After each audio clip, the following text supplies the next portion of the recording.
Nathan, how's the chocolate addiction going? It's going good, thank you. I'm yeah, devouring lots of chocolate in ridiculous volumes. Any particular brands, I've favourites? well, Dairy Milk is my favorite, but I've recently discovered Tony's Chocolonely. Mm. Is that what it's called? Anyway, yeah, and it's just amazing. Slightly more expensive, and unfortunately, I'm such a chocoholic, I can devour a full bar in one sitting. So maybe not financially viable option, but it's good stuff. And what about when you're doing your family history? Then do you find that you need to have like sustenance like chocolate, or are you so busy just concentrating you don't? It probably actually stops me. I think generally in daily life, I think it's rare to find me without a chocolate bar in my hand. But yeah, when I'm doing the family history, I don't really think about anything else. I'm lost. Amazing. Amazing. Anyway, we better introduce ourselves. So my name's Helen Tovey. I'm editor of Family Tree, and with me is, It's Nathan Ward. Hello there. and his other name is the running genealogist. So he needs to do all that running because of all the chocolate he eats. It's for sustenance. It's not because I'm a no, I am. I'm a chocolate addict, but it's my excuse is that I need it for my energy for running. Mm. Yes. I would like to say I'm not a chocolate addict, but I do have chocolate every day. But I don't know. I just view it as being under control, even though it's daily. But who knows? That's for someone Yeah. else to decide, not me. It's dangerous, isn't it? Like a lot of people I know like Haribos and stuff. Mm. And I will eat one, but I don't crave it. I definitely crave chocolate. There's a difference. There's a massive difference in my mind as to, like someone goes, "Oh, do you want a Haribo?" I'm like, "Yeah, sure." Someone says, "Do you want some chocolate?" And I'm like, "Definitely." It's Mm. a different feeling. Mm. Interesting. So back to your family history. You briefly mentioned the other day you've been making some good strides. Is that correct, or did I hear wrong? That's correct, but I'd rather talk about chocolate than family history. Oh, well, I mean, that would be interesting. I don't know anything about it, but it would have been really interesting if we did know all about the history of Easter eggs and stuff like that. It would, it would. Yeah, no, my family history is going well. I feel naughty because we talked about doing like a cycle where I swap what I'm doing from week to week, so I'm not getting just rabbit holes. I've stayed in the rabbit hole. I'm quite enjoying it. I've built myself a little burrow. Yeah, I feel naughty. Goodness, I don't do that cycling thing. I do rabbit holes. That's my speciality. I just want the satisfaction of like, as again I keep saying, like the completionist sort of theory. I want to progress those layers, but I am quite enjoying my George Horatio Nelson stuff. It's the whole obviously Tankman story that was all very interesting and tied to him. Now, like the thing I've been researching this last week has been he had a daughter that died young, so I wanted to find out about her and see if I could dig up things on that, which I've done a little bit. Um, I've hit quite a lot of brick walls, which I don't know whether it's actually because I have legitimately hit a brick wall, or if I'm missing things in regular research that I've forgotten. Like I was struggling to find marriage certificates and death certificates that I feel previously when I was researching people, they just popped up. Mm. Like the ones where it shows you the father's names. Mm. I was looking for marriage certificates like that, and nothing was appearing on Ancestry. And I was like, am I doing something wrong? Am I missing out a Mm. vital stage? So Mm. I've got a few little things that I'm stuck on, which I've Mm. been writing on my research log. You'll be happy to know. So Excellent. I Very won't good. I won't forget what they are. So but that's a really good question, knowing and trying to weigh up, have you really hit a brick wall or not? And so what is a brick wall? It's just something, it's a kind of term we use, a catch-all term for when we've got stuck. And there could be any number of reasons why we've got stuck. It could be we just don't have the knowledge to know where to look. It could be that we haven't really got our heads around what we're looking at and what the gaps are in it. So, previously when you've been searching, for instance, on Ancestry and you found digitized marriage registers, so you found those lovely copies of the register, you can view the beautiful old handwriting, you can view all the full details, you've got the dad's names, you've got the dad's occupations. Bingo. Now you're searching for these new people and you're hoping to find those same sort of records and they're not coming up. And it could simply be that Ancestry have got the records for some areas or some date spans and not for other areas and not for other date spans. So it could have it for most of your area, but just not all the years. So straight away when you're searching, you're not going to find your people. So it's not really, it feels like a brick wall because you haven't got the information you need to keep on building out your tree. But what it is, that's why you need your research log, and that's why you need to, I always bang on about search the catalog collection, know which collections you're searching. Because if you just do a global search and no names come back, you're going to have no clue why no names are coming back for your person. It's just like it's a big blank empty space of like, sorry, no search results, and you're just like left dumbfounded. Whereas if you know what you searched, then you can go, aha, well, the reason why I'm not getting back is because I've looked in the catalogue collection and the date span doesn't cover my period, or my place isn't covered, or whatever it is.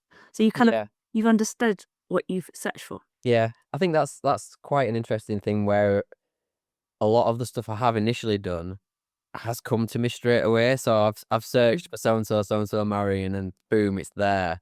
Everybody's just naturally come like within the first 3 or 4 hits on a search. Brilliant. So this is the first time where I've been doing it and like I'm not getting the results straight away. I knew it was going to come at some point, but I was expecting that to be sort of more deeper in the past as opposed to a side shoot, which is what I'm on at the moment. But on this particular search, there was this girl who I couldn't find her death record, and then I was looking for more about George Horatio Nelson because I think, well, I've previously mentioned he married twice.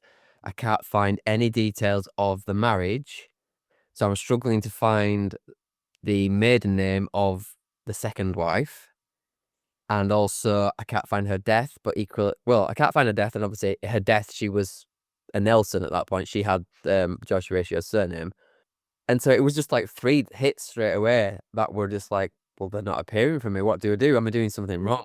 Why did it appear before for other people and not these guys? So I was a little panicked I was doing something wrong. So I'm pleased to hear you've been filling it in on your research log, because then you know what you have tried. So at least next time when you have another research session, you won't be trying exactly the same thing again. You can go, well, I've tried this, it didn't work, so now I'm going to try that. Yeah.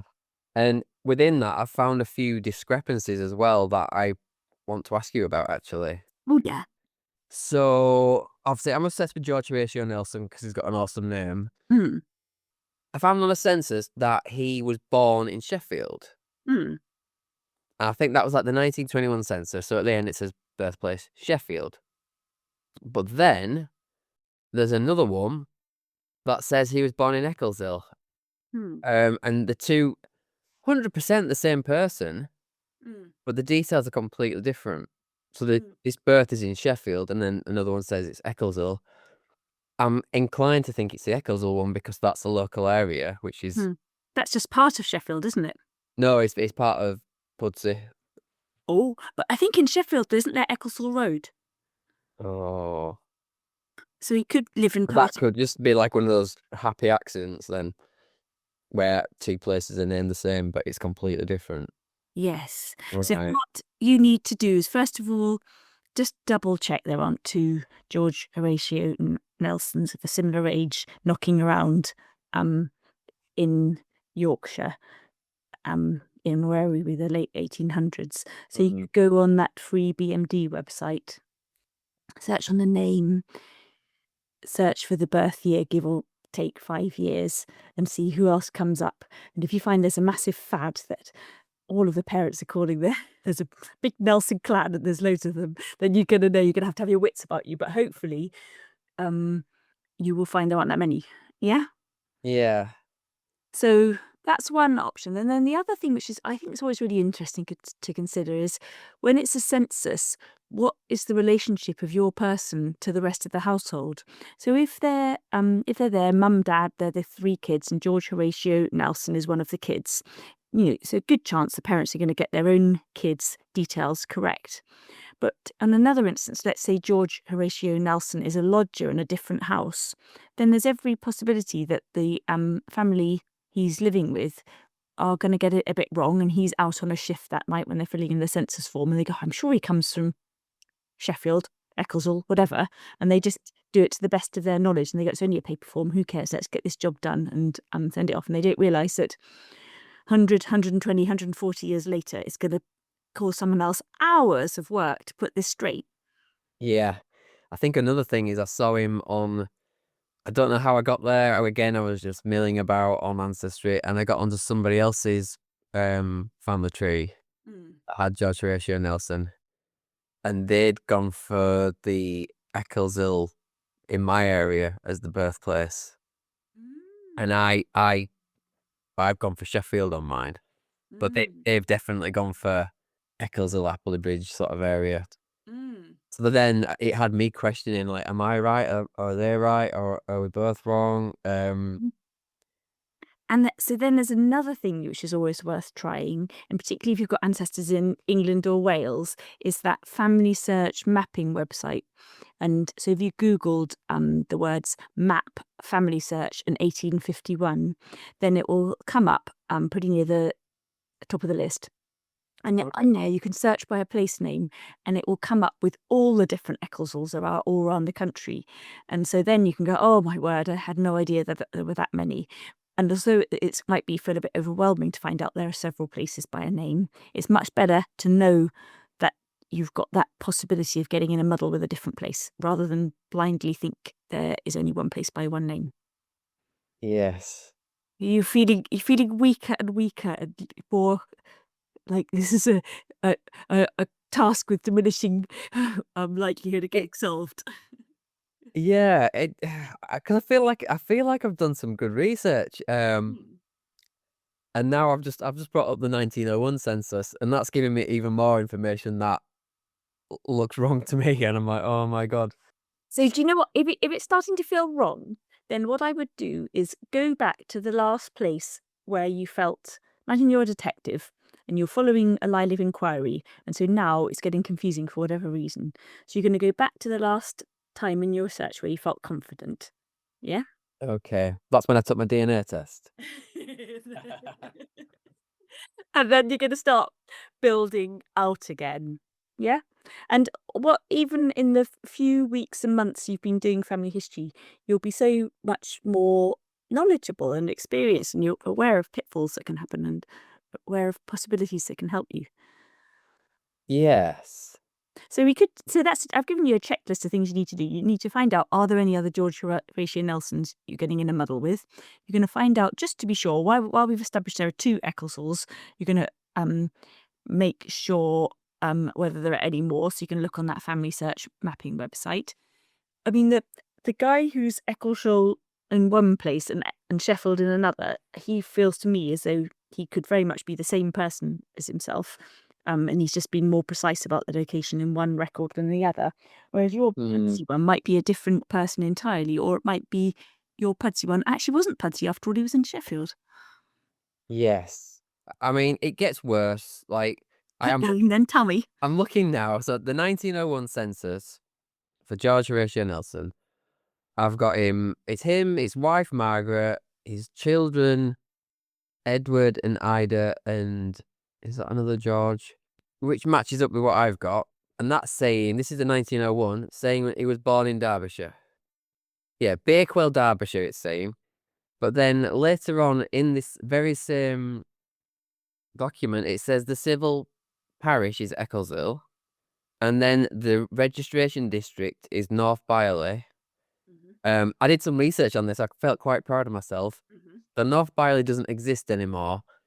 We've got an East Byerley in our area, but North Byerley used to be made up of.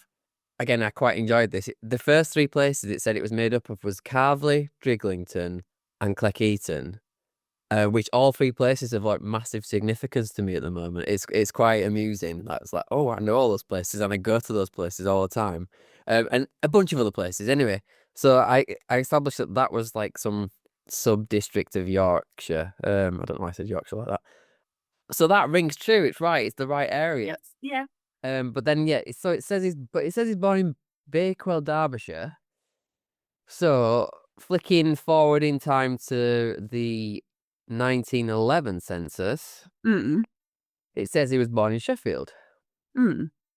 Same guys. 10 years later, it's the same people on the list. So again, I feel like everything's matching up. I've got Edward. I've got George. I've got Alan now.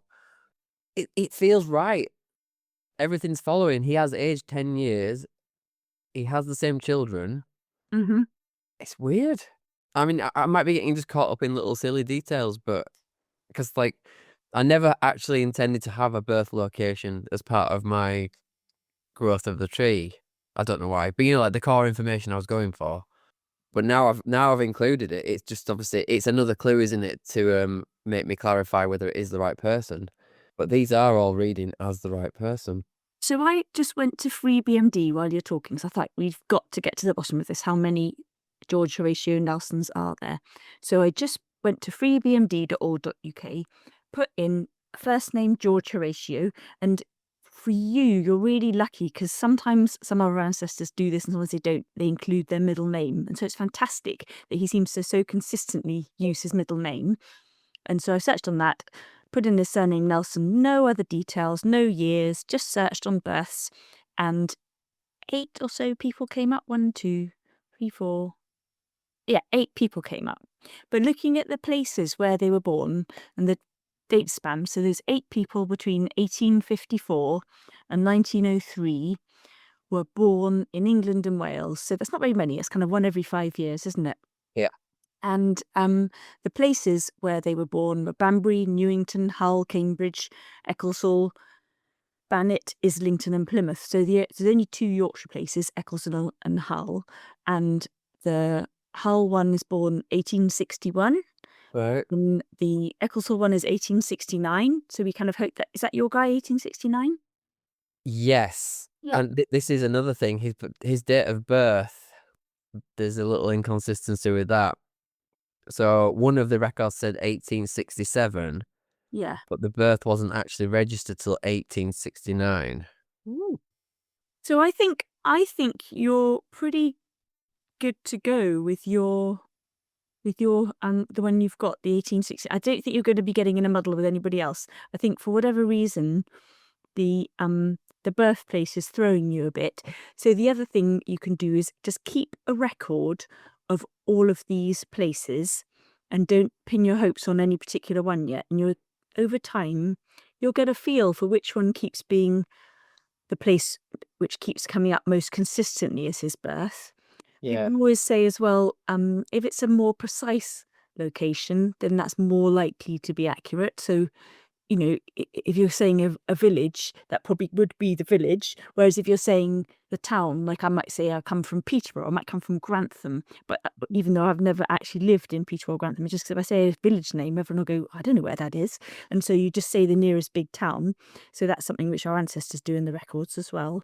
Right. And so keep this list and that will help you fine tune. And as long as the other details are all checking out, which it sounds as though they are, then you can feel pretty confident you are proceeding along the right path and you're not doing anything wrong. But you just need to, I would keep gathering all the information, and then out of the more information you have, imagine you've got 2 pieces of information.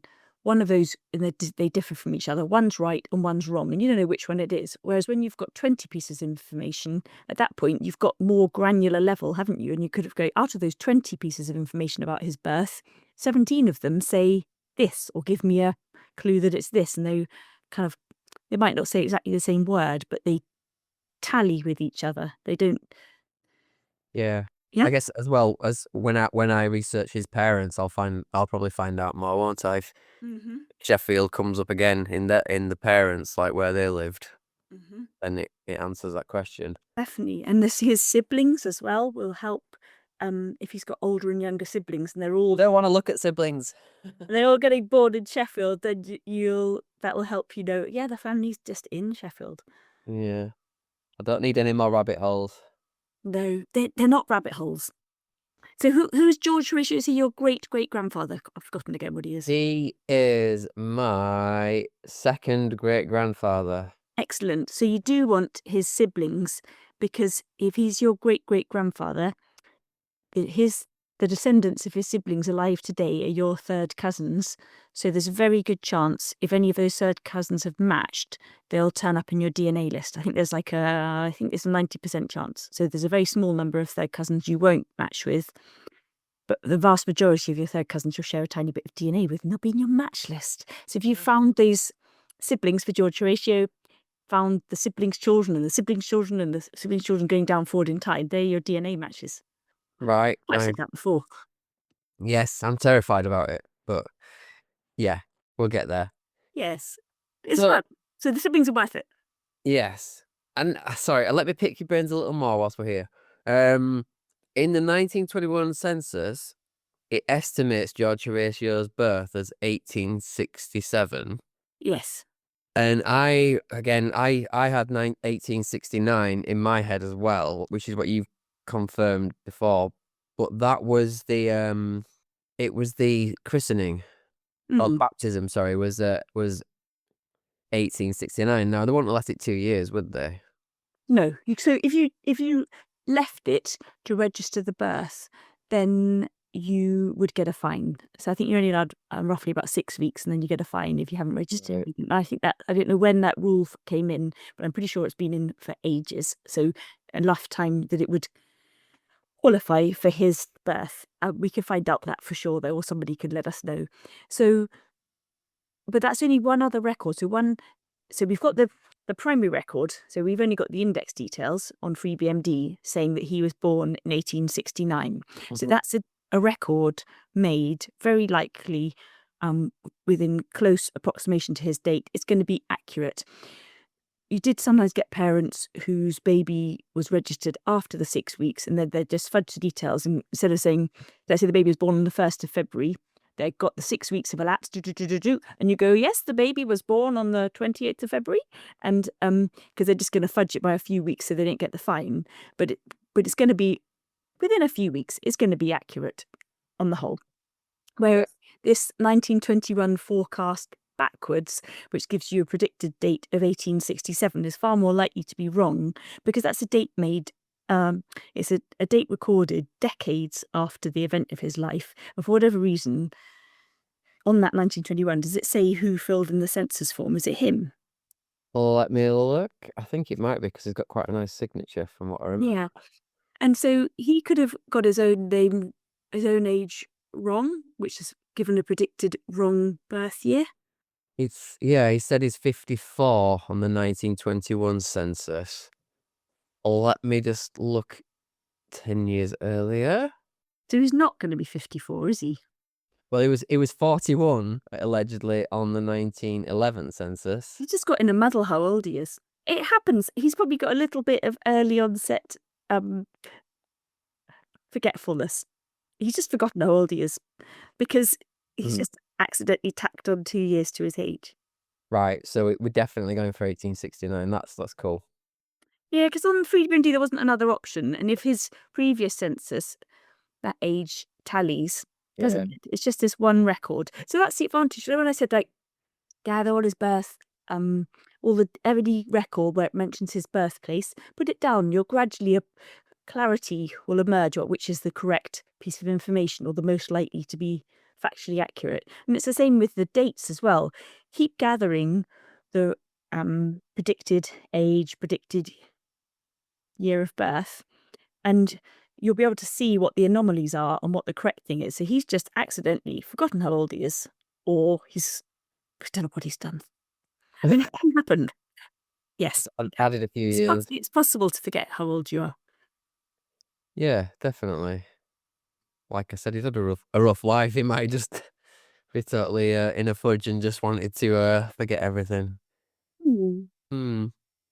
Yeah, it's good. I can see how it all matches up, which is cool. Like from the 1901 to 1911 to the 1921. It's detective work, isn't it? It's Mm. So many other things you can do with it. So now you've got these places, you've got these addresses, partly as the running genealogist, so they're not so far away from you. You can start going to actually see them. You can look at them on maps, plot them on maps. yeah. Well, on that 1921 census, they lived in a house that is probably about 4 streets away from where I'm sat right now. So Brilliant, brilliant. That's fantastic. I'm gonna have to go visit that and find out. You are. Then I'll be really upset when it's like a really massive house. I'm like, what? So, and that's the other thing when you see a massive house, because I've had this in my family. So you get the address on the census, and then you go and look it up on the maps, and then you go and look it up on Google Street View because I don't live anywhere near any of my family, so it's very hard to go and see their places, and you see this massive house, and you're like, oh, so what went wrong in the meantime? Why haven't I got the money? And then you go back to the census. You can't do it so easily with the 1921 or the 1911 for England and Wales, but for the earlier ones, you can see their neighbours. So if you look closely at the census, you'll be able to see, it was a massive house, but there are 30 people living in it, and they're all living in Right. houses. Yeah, and so Wow. the houses looked like sometimes they were purpose built, particularly in Scotland. I found a lot. They looked like a massive house, and they're purpose Mm, built as flats, even back in the day in the Victorian times. So, right. or they might just have had a massive house and be wealthy. Who knows? That's Who what you knows? find out. Yeah. You're making me want to go read some Dickens now. Yes. Yes. I'm getting that sort of vibe. Yeah, and I love it. I really enjoy finding it when they do have they call it multiple occupancy, when you do find a home and it's got lots of families in it, because I just love the feeling of I found one of my ancestors, and I think they had a nice big house. There was, I think, 6 families living in there, 30 odd people. I think there were 14 children under 10 or 11. I mean, can you imagine how noisy that would be? Yeah, It's sounds like awful. having a mini school in the house.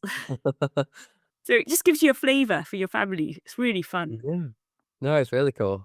Mm. I am slowly gathering loads and loads of locations, so I will be plotting a proper route to like do a run and maybe sneaky photograph. Yeah, yeah. It'd be nice.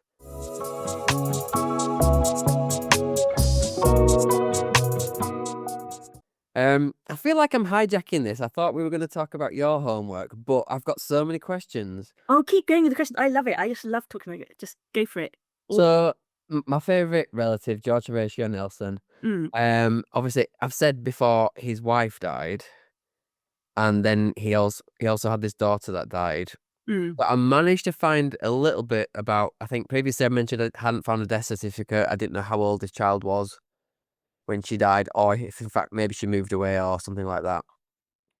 So I found her on the death and burials list. Wait a minute, let me just check my notes. Yeah, for 1813 to 1985, which is a massive list. Anyway, so she died in 1909 at the age of 10, but I don't have a death certificate for her. I don't even have a birth certificate for her. And I don't have the concrete dates. I've just got the rough dates, and obviously I want the proper dates, so I need to find them out. But I'm also intrigued as to finding out how she actually died. Is that something that's possible? mhm. So, you definitely should get those birth and death certificates, and so you can order them off that GRO website, and it will cost you a couple of pounds to get a JPEG version. And because they're old historic records, they'll be outside the time frame, so you'll be able to get them, and they'll be able to get them turned around to you pretty quickly. And so the birth records, just to give you just want that to have a precise birthday for her. The death record obviously will say her date of death, and it'll say the cause of death on it. Right. And then, if it's an illness, then you may be able to search in local newspapers, and if there's a memorial notice for her, it may give further details why she died. If it was an accident or something horrible, then it might be in the newspaper. So again, back to the local newspapers to have a look at them and see what they can do. And then I'd also, depending what she died of, it's worth, if it is something contagious, it's worth looking up that in the local newspaper as well, because there's something going around, and it's affecting their community. Like, I can't think of anything for 1910, but if it was 1918, you'd be thinking Spanish flu. If it was the middle of the 1800s, you'd be thinking cholera outbreaks. And all these sorts of things would be mentioned in the newspaper. They'd say how many people had died of these major epidemic things.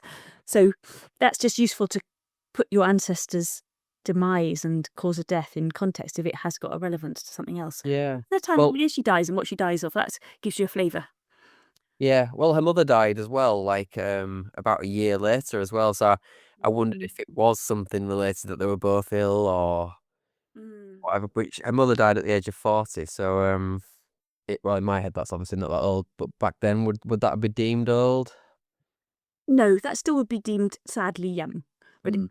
yes, even if you're taking account of the terrible life expectancies in Victorian England. It's still too young to die. You're still going to have dependents, children. She may even, at 40, she could even have still died something to do with childbirth related. She could have very young children in her life. So it's still a tragedy. And, with no welfare state, and definitely one and possibly two members of the adult members and some of the children having to work just to keep the show on the road. It's a financial tragedy as well as an emotional tragedy. So yes, it would be seen as sad and tragic. Okay. Yeah. Cool. So I've got some digging to do there. Yes.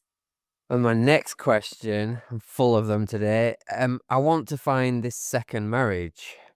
And I only know this woman's name because she was on Tankman's, I've forgotten the word for it now. His war pension will thing. Yeah. Was she the next of kin? She wasn't his mum, but he left the pension to her. Ah, yes, I remember now. Yeah. And then she died and it's been crossed out, and George Horatio Nelson then is the one to receive this pension ledger thing. So I don't know. I've literally just got the words written. So the only concrete detail you've got for her is her first name, because the first time you see her is with her married surname. Is that right? That's correct, yes. Yes. So back to the freebmd.org.uk website. You can search for George Horatio Nelson and just her first name. Presumably you've done that. I have not. Okay, so what you need to do, just what I said, go to freebmd.org.uk, George Horatio Nelson in one person's thing, spouse, just put in her first name, and then the date that the first wife died. Not to be naive, then theoretically the second wife should be getting married to the husband after the first wife died. Yeah. Shouldn't she? So you've got a kind of starting point for your search, and then hopefully they'll turn up. And you can narrow it by location a bit. You could narrow it by county. Just play around with the search and see what possibilities turn up. I've totally forgotten about this website, if I'm honest. It's so good. It's such a good website. I'm actually doing this as we speak. Go for it. I'm intrigued. Oh. I'm such a nosy control freak. I might have a search as well while you have a search. I'm one of those people who there's a baby crying or if there's something, I'm like, I'll do it. I'll have a go. What is her first name then? Teresa. Okay. And how does she spell it? She might change it anyway. Was it an H? Yeah, Ther. Well, I'm not getting anything. Well, I didn't. When I tried George Horatio, I didn't get anyone.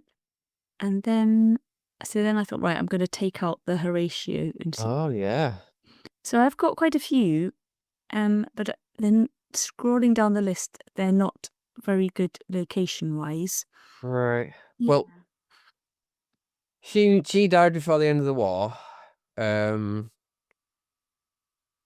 To have been crossed out from this pension ledger. Maggie died, I think it was 1910. Mm-hmm. So her half brother was born 1913. So somewhere between 1910 and 1913, I think the marriage must have taken place. But like you said, we've got... So on that half brother, have you got that half brother's birth certificate? No, he's a mystery. I can't find anything about this guy. Eric Nelson, I can't find anything on him. So that's because that will have her maiden name on it then, wouldn't it? Right. So I can look for that on this, can I? Yes, you can look for Eric Nelson. Do you know what? I'm getting vague memories of this one that says King's N. Mm. I feel like I've seen that appear.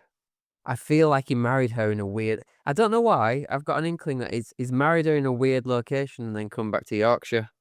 I think there must have been some record I've naughtily not put on my research log that makes me think that. Right, let's do a new search then. So I'm looking for Eric Nelson, birth. I need to limit this down. So what would be your recommendation? So So you're limiting it down. You could limit it down to a county. Otherwise, you can narrow it down by date span. Another thing you can do, so you know Eric was born in 1913, so you can just search for Eric Nelson's born from 1913. Have a look where they turn up, and they've got the mother's maiden name mentioned in the index results. So then what would be really interesting is so let's do it. We'll search for birth, Nelson surname, first name Eric, born anytime from 1913 onwards. Press find. So there are two Eric Nelsons born in England and Wales in 1913. One's got a maiden name of Leary, the other's got a maiden name of Cowles. So then what I'd do, I'd go, Oh, owls, that has come up. excellent. So then I'd go back to the birth indexes, and then I would be searching for Teresa Cowles, because those are those mothers. So potentially, if you get a Teresa Cowell Yeah. born 20, 30, 40 years before baby Eric in 1913, you're like, okay, I'm feeling like this is getting warm. Yeah. Yeah. This is all good. Well, this is why you need to write down what you're doing, because it's following a train of thought, isn't it? And it's trying to think. I've said it so many times, like when you're getting a birth record, it's not just giving you information about that baby's birth. This baby's birth record, even though we're just looking at the index, we haven't even paid any money, we haven't got the birth index, it's still giving you clues potentially about the mother, which you can then search with the information you do have about the mother. So far, it's just her maiden name, or just her first name, Teresa, and then you can gradually see if you can get the jigsaw puzzle pieces to fit. And it's quite funny because I think I've been quite good with my research log. And then you're saying things and words are coming up and names and dates that I'm aware of, and I know I've not written them down in my research log. So it's not as detailed as it should be. I need to be a bit more meticulous. Because I'd heard the name Cowles before, that had cropped up, and like I said about this inkling of them marrying somewhere else, Yes. I don't know where that's come from, but there must be records that back up that theory. Which I've just researched their marriage, and Teresa A. Cowles has come up, and she was the one who got married in 1911 in King's somewhere or other. I don't know. To George Horatio Nelson. Got married in King's Norton. To who? George Horatio. Excellent. So this So is really promising, isn't it? really promising, yeah. Yeah. Oh boy. So for the minute, then, I love giving you your homework. Is I would say just explore the free BMD index and write a wish list of all of the birth, marriage, or death certificates that you want to order. Some of them, if Ancestry, for instance, or any other website like Find My Past, Family Search, if they've digitised the parish registers, then you may find that for the marriages and births particularly, they could be really helpful, and you could get there for this period because they're going to have very, very similar information. You could look on there and not have to have the delay and not have to even spend your £2.50, but some of them you're going to have to go to the GRO website, spend your £2.50 on your wish list, and then you can find out about little Maggie, her birth date and her death. You can find baby Eric's birth. Yeah. Find Mother Teresa, find the Mother Teresa marrying George in 1911. You can find Teresa Cowles. Look for her in the free BMDs and find her birth. And so all of these, the index details are so good. You say, let's say you find Teresa Cowles. Let's say you find there's a few, and by location you go, this is going to be my Teresa, because one's born in Cornwall and one's born in Kent and one's born in Yorkshire, and you go, I'm putting my money on mine being the Yorkshire one. Yeah. Spend your £2.50, and then you're going to have Teresa's, definitely her mother's name and hopefully her father's name as well on her birth certificate. Yeah, that sounds like a lot of progress. So that's great. It's a lot of progress, isn't it? Cool. That's good. That's good. I feel like I actually have some. Yes. And with the scattergun and kind of going around in circle things, so just sticking with going, right, I'm just going to concentrate on free BMD and think what clues can I get from this single free website and not go anywhere else just for the minute, and just write a list of what you're looking for, write a list for what you find, and just write it all down and copy it when it in the search results where it has a volume number and a page number. Don't think yada yada boring details, because those are the precise details you need if you do want to go and order a certificate. They'll ask you for that volume number and that page number. I was writing that down in my research log, so I didn't know why I was doing it, but I Yes. knew they were important. So when I was doing Yes. Cider and when I was looking for more stuff about George Horatio, I've got like the marriage and which marriage is that? I've got his birth and I've got a marriage and I've written down like the 9D 330. Excellent. So I've made a note of them, but I didn't know why I was doing it. Yes. And that's what I was missing. So I need to then go to the GOV website. GIO, sorry. Yes. Cool. So that's going to give me some good progress if I pull my finger out. That's cool. Yes. Also, it's obviously a giant rabbit hole, which isn't the direct path that I'm meant to be following, but that's fine. Yes. Yes. And I would be tempted to add on one more little rabbit hole to if I was you. So you said about the first wife dying when she was just aged 40, and I would definitely be looking for a baby's birth sometime obviously before she died, and then potentially if the mother's really ill, potentially looking for a baby's death as well, just for curiosity. Like, Right. just you never know, and just sometimes you just build up that bigger, better picture. Yeah, I mean yeah. But that's obviously a major cause why Yeah. relatively young women die is childbirth and post-childbirth related problems. Yeah, and obviously if a child died at birth, it wouldn't be appearing on any of these censuses because obviously it didn't have time to appear. So Mm, yeah, that would be interesting. And she did die a year and a couple of months after this Ida died. mm. I wonder if they were trying for another one at that point. And also, because you're talking about the age before contraception, even if they weren't trying to have one, they just were, most people Oh yeah. having them. You, you were saying this before, weren't you? Like every 2 years they're churning them out. Yes, But yeah. So, but that's just really interesting for giving you a flavour of the family, like how many people are actually living in this home. And you've already said you feel like it's a really sad chapter in George Horatio's life, but it could be yet even sadder than what you thought if a baby's died as well. Not that you're not trying to look for the saddest story ever, but you are trying to look for what his life was like, and so you're trying to get the full picture. sure. Oh boy. Yeah, another cheerful conversation about family history. Poor guy. It's good. Like everything you've said makes me feel like it's progress.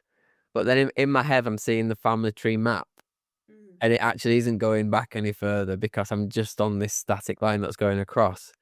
But I am fleshing out characters, aren't I? That's You're fleshing out characters, and you're getting information on your tree, which some of your DNA matches.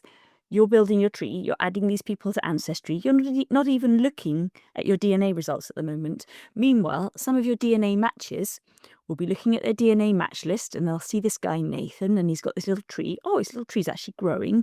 And then um, you may be turning up in some of their DNA hints so that because of the information you're putting on your tree that's matching up with the information on their tree, and the ancestry algorithm will be suggesting, hey, you and Nathan may be potentially related this way, or yeah, or you Nathan's also got these names in his family tree, the same names that you've got in your family tree.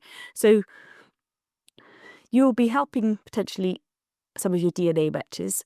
And when you go back to your DNA matches, you will hopefully find makes more sense. It's not just a random list of people you've never heard of.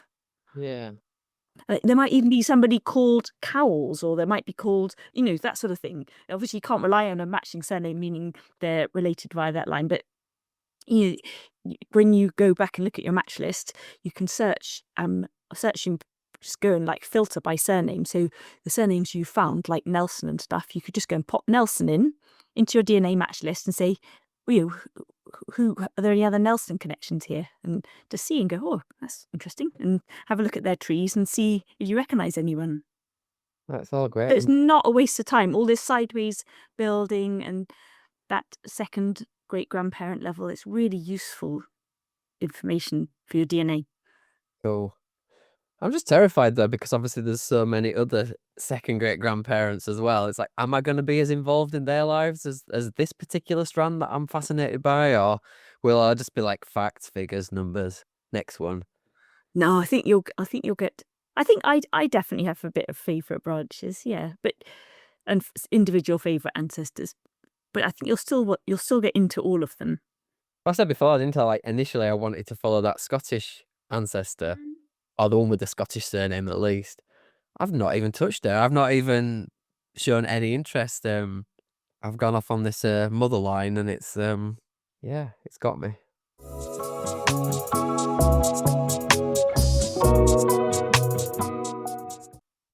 A reader question came in the other week, and this guy wanted to find out what happened to his great aunt. And I just love it when I get questions like this, because that's precisely, these are these side branches, and this great aunt hadn't had any children of her own. So she's precisely the sort of person who gets lost to time unless somebody actively wants to add these sideways branches to their tree. So I feel relieved that she's not going to get forgotten in the kind of sweep of history as it kind of goes along, and someone is adding her into their tree. And he couldn't find out stuff about her. So there's this amazing researcher who works on the family tree, and he just writes fantastic articles. He does loads of stuff. He's been doing family history for decades. He's called David Annell, and he has taken on this question. And it's exciting because he's gone down rabbit holes for this reader who's trying to find out about his missing great aunt to kind of fill in the details of her life. And he's found a connection to the Lusitania, which we got an article about in I think it's the April issue of Family Tree. So that amazing ship which got sunk by a German torpedo in the First World War. So that's a rabbit hole. So it's not even it's the great aunt's big or little brother managed to survive the sinking of the Lusitania. So that's definitely a rabbit hole, isn't it? That's brilliant, though. It's brilliant, isn't it? You can tie it to like major history. That's awesome. And like, I really like the way that you were saying about that woman not getting forgotten because somebody's remembered her on a tree. It's a nice way to look at it, isn't it? And it's the same with you with Tankman. You know, Mm, you restored him to being remembered, which I find so poignant. yeah, it's lovely. Part of me feels so we're all slightly eccentric, just gathering these people's stories and their names and their little details. And it's so few details you actually, even if you do masses of family history, it's just a few scant details about somebody's life, isn't it? You know, it's a little tiny fact file of a few jobs they did and a few places they lived. And it's nothing really about their life. You don't know what their favourite food was. You don't know what pub they went to. There's loads of stuff you just haven't got a clue about. But it feels, it's almost like you can live a parallel life. And like you keep saying, oh, I keep meaning to get on and do this, and I'm the same. I keep meaning to get on and do something. Meanwhile, another rabbit hole absorbs you, and it's almost like you're in this weird storyscape, or Yeah. it's strange, isn't it? And it's hard to find that full stop, isn't it, as well? Like, I mean, maybe you shouldn't look for a full stop, but I thought me finding out about the Tank Man, I should stop calling him Tank Man. I thought that would end that, but it's obviously the side shoots and now all his brothers and his sisters and obviously his dad, and I'm absorbed in all elements of it, and it's the details of the daughter who died. I want more information about her, and then the two mothers, or two wives, should I say. You want to know it all, don't you? And you want to then place them in the context of where did they fit with George in his life, and it's so absorbing, it's terrifying. It is really absorbing, isn't it? Yeah. And I don't think it matters at all. And I definitely don't think we need a full stop. And maybe it's just how humans are. Like, we love trying to work things out, and we love trying to piece together stories. And that's why we like reading novels, watching films, and then family history is another really kind of personalized version of that, isn't it? Yeah. We love solving puzzles. It does all of these things. Yeah, I think for me, my worry is I'll never get off this line. I will literally just be sat in here finding out more and more details and getting more and more absorbed to the point where I'm actually not doing anything practical. Because I can see me doing that actually quite easily. Like you said the other week, I should like park it one week and then say, right, go on a fact hunt for everybody else. But You know what, though, Nathan? So I did give you that bossy list that you need to rotate your jobs, blah, blah, blah. And then when you related it back to me at the start of this, I was like, ooh, that just sounds so sterile and so dreadful. And there's no way I would ever do that myself. And I much prefer to have a romantic um absorption and just go down a rabbit hole, a romantic rabbit hole. Who cares? Like, you're not, it's not sloppy research. If you're a professional researcher and someone was paying you to find out about all branches of your family tree, and you were obsessively concentrating on extra side branches and not budging off there, and your poor client, you're using up all their money, then that would be one thing, and you wouldn't be following the brief they wanted. Whereas it's incidental. It's your Yeah. family issue. You do what you want with it. I know. I guess that's the thing, isn't it? It doesn't matter. I'm actually enjoying myself finding out about these people. So regardless of whether I'm making progress, I don't have an end goal really. I don't have a time scale. I don't have, this can go on forever, can't it? So Mm. as long as I'm sat on whatever evening I'm doing my research, I'm absorbed and I'm enjoying it, then it's good, isn't it? It's a good hobby to have. Mm.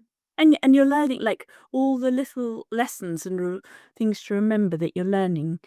They just gradually will become more and more automatic to you. Like when a problem happens or you get stuck on something, you can't find the information. You go, oh, I remember last time when this happened, I did X, Y, and Z. And so you'll unstick yourself of sticking points better Yeah. and better as time goes on.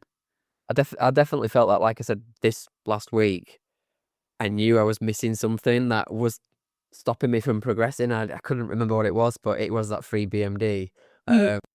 So yeah, now I think that will obviously naturally stay for me, and I'll find hopefully bits and bats easier to do with different people as they appear. But Mm. yeah, I'm trying not to think about that because it seems like a lot right now. Mm.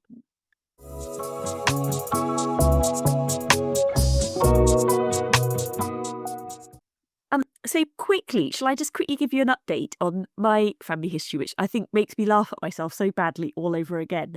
The Mary Ann Pickering line. Yeah, Mary Ann Pickering. So wanted to find out about her for years. Been started off last May, trying to find out about her. Sidelined it for loads of other little rabbit holes, on other little aspects of my family history in the meantime. Got going on her again. Randomly looked at my hints on ancestry, which I never normally do because I'm normally so snobbish about them, and I want to do it myself. I'm the little red hen. I'm going to do it all by myself. And then there was this reader's name, which I recognised, contacted the person. The reader turned out, I was so excited because it was a family tree reader who'd done one of our DNA courses with us. And so I kind of got to feel like I knew her a little bit. Yes, she was the person on the DNA course. That was very exciting. And it turned out we were sixth cousins, first time removed. So she was on my ancestry hints list because we had shared family tree connections, but we're not on each other's match list because we're so distantly related. We haven't inherited any of the same segments. So although I met her on a DNA course and we are related, we don't actually, and we are genealogically related, we're not genetically related. Blah. Right. Whatever. Anyway, that was fun. And so I was asking her questions and I was like, do you know anything about the sampler? Have you heard the story of the poor girl who had to unpick her sewing? And she didn't know anything about it. She's like, cool story though. And, but she said, you need to get in touch with Pam. So one of the other people on the course was called Pam, and Pam has no less written a book about the Pickerings. So now I need to track down Pam and the book about the Pickerings. So, why it makes me laugh at myself is because one of the first things, and I haven't told you this because I'm so bad at doing it myself, is when you start doing your family history, the advice is obviously you don't want to be going wholesale copying other people's family trees. And the kind of best practice advice is that there are lots of mistakes in the online trees and you want to do it all yourself.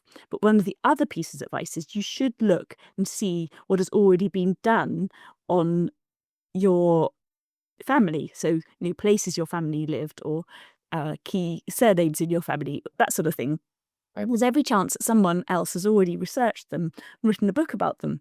So me being me, of course, I have never done that, ever, ever looked to see what anyone else has done about my family. So I need to get Pam's book on the Pickerings, and then that would be fascinating. Yeah. I still might do my project anyway because I just like to do everything myself and I just find that fun. But I think it would be great to see what Pam's done. So, Yeah. It'd be great to see if that story appears in that book yes. as So well. maybe you should do this thing, which I have never done. So I don't even particularly know how to do it. That's how bad I am at it. I would say the Society of Genealogists would be a good place to go and have a look on their website because they will potentially have published family histories that might be relevant. They will have those, but they might have some which are relevant to your family. And then look locally as well. Yeah. Right. Google. Do long tail searches, very precise. See if you can find. Going by surname then? Yeah, by surname and place. Yeah.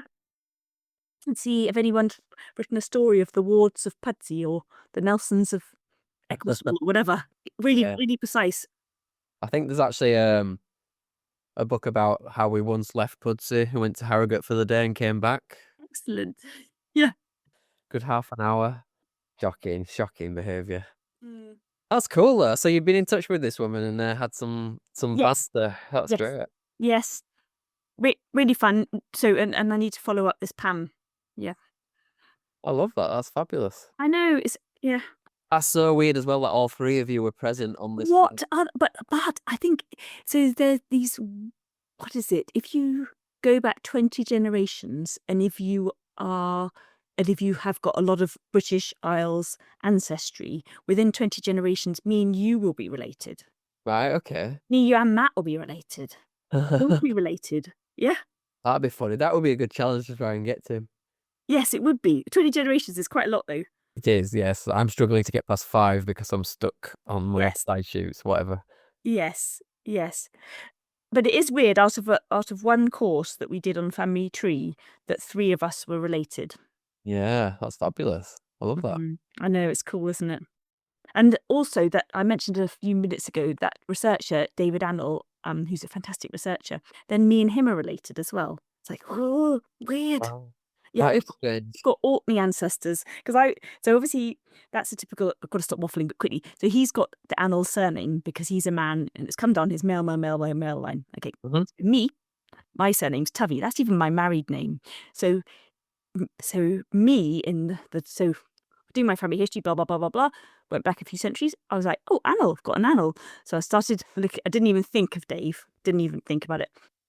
Searching away, and then I came across this really useful website that went on and on about the Annals. Somebody who'd done lots of research before on the Annals. It was Dave, and so yes. So anyway, we haven't worked out precisely how we're related, but we've got Orkney Annals, and it's not a very big place with not very many people in it. We think probably Right. about 1500s, but I haven't got back that far. Dave's done the research. I just need to build my branch back. Just another thing to do, which I haven't done yet. Yeah, that's it's an exciting prospect though. If you know that you're potentially related to somebody distantly, Yes, that's really cool idea. it is really cool, isn't it? Yeah. There's this lovely researcher called Julie Johnson, and she's done a couple of talks on tracing your family stories and telling your family stories for Family Tree. And she's doing another one in April.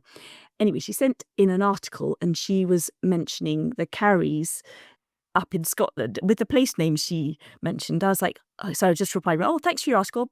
I've got Carries from this location, which has gone clean out of my head, off the top of my head. And I just thought her article was just a general article. And she replied back and went, well, these are my ancestors. I was like, no way. So it's it's such a tiny little village that we are going to be related as well. So I think the more tree building you do, the more it's just. I've even got Yorkshire ancestors, but I think we are going to end up being related.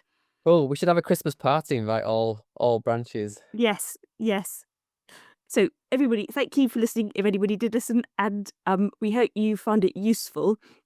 We've got lots and lots of things coming up at the moment to help you learn more about your family history, getting better skills and knowledge and kind of ways to troubleshoot your own family history. And one of those in particular is Sophie Kay's course, which she's got coming up. It starts at the end of April. And that's on research skills. So it's to help you search more methodically. Nathan, you're going to have to take this course. It's going to be ideal for you. And she is Oh, all about perfect. research logs. Yeah, she's queen of research logs. And then we've got other courses also happening end of April, going into May, one of which is a military history course. Does that sound relevant to you as well? Oh, pretty much, yeah. Yeah. Then also we have got a DNA masterclass as well with Michelle Leonard, and that starts on the 1st of May. And does that sound relevant to you? Yeah, but I'm terrified about that one. But yes, Yeah. I It's think all probably relevant and just super useful courses by real experts who just will transform how well we can all do our family history. And we just find out better stuff, solve problems, get more stories. yeah, it sounds good. Mm. Sounds like a full-time job actually. I'm Yes, you see, yeah, yeah, gonna take a month off just to do all this. yes, yeah. Oh, take care then. Bye bye. Okay, thanks for listening. Bye bye.